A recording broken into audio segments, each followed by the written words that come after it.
बाबा जी, हजूर जी की प्यारी साध संगत जी, राधा स्वामी जी। बाबा जी ने संगत को एक ऐसी बात कह दी जिसे सुनकर बहुत सारी संगत भावुक हो गई, बहुत रोए भी और कई तो बहुत देर तक गहरी सोच में ही पड़ गए। वो क्या बात थी आपके साथ शेयर करेंगे जी। हाथ जोड़कर विनती है, चैनल को ज़रूर सब्सक्राइब कर लेना जी। तो संगत जी, बाबा जी ने जैसे कि इतवार वाले दिन सत्संग फरमाया था, आप जी 9:10 पर सत्संग पंडाल में पहुँचे और 1 घंटा 4 मिनट तक लगभग सत्संग फरमाया और आप जी ने यह सत्संग तुलसी साहब की गज़ल के ऊपर फरमाया, दिल का हुजरा साफ कर।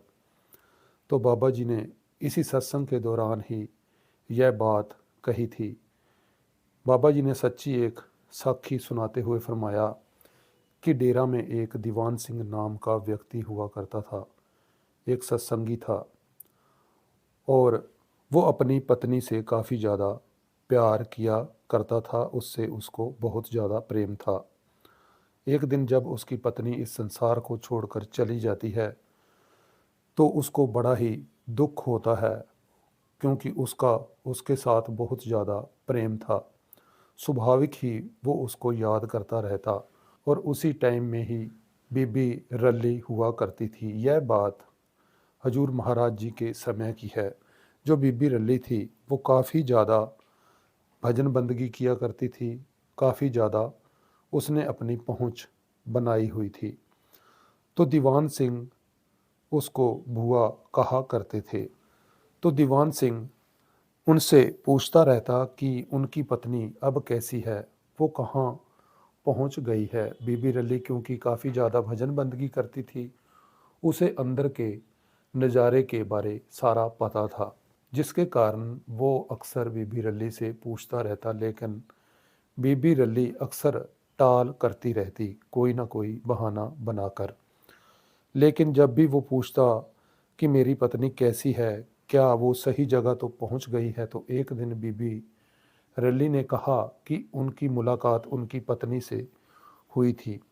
लेकिन जब उसने आपके बारे उससे पूछा कि आपके पति आपको याद करते हैं, आपके बारे पूछ रहे हैं, तो उसने कहा कि कौन दीवान? मैं तो किसी दीवान को नहीं जानती पहचानती, क्योंकि मेरे तो बहुत सारे जन्म हुए हैं और मेरे बहुत बार पति भी हो चुके हैं। आप किस दीवान की बात कर रहे हैं? तो इसके चलते दीवान सिंह को इस बात की खबर मिल जाती है, इस बात का एहसास हो जाता है कि जो चला गया उसको पीछे का कुछ याद नहीं रहता, वो उसको कभी याद नहीं करते।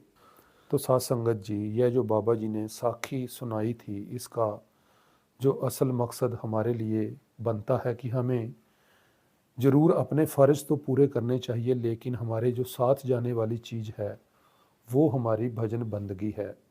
और कोई भी चीज़ हमारे साथ नहीं जा सकती, ना कोई हमें सहायता दे सकती। एक ही चीज़ है, हमारे अच्छे कर्म और हमारी भजन बंदगी। तो हमें वक्त रहते भजन बंदगी के लिए समय ज़रूर निकालना चाहिए, चाहे परिस्थितियाँ कैसी भी क्यों ना हो। हमें सतगुरु का हुक्म मानकर कोशिश करते रहना चाहिए।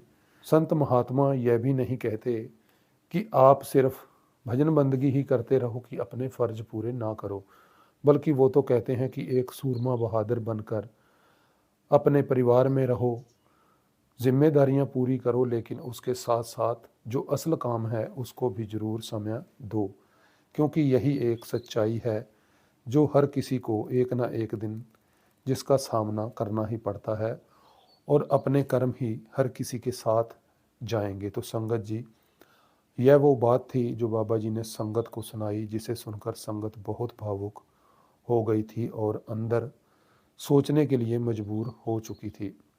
तो साथ संगत जी, फिर मिलेंगे एक नई अपडेट के साथ। कैसी लगी ये साखी, और चैनल को सब्सक्राइब भी ज़रूर करें जी। राधा स्वामी जी।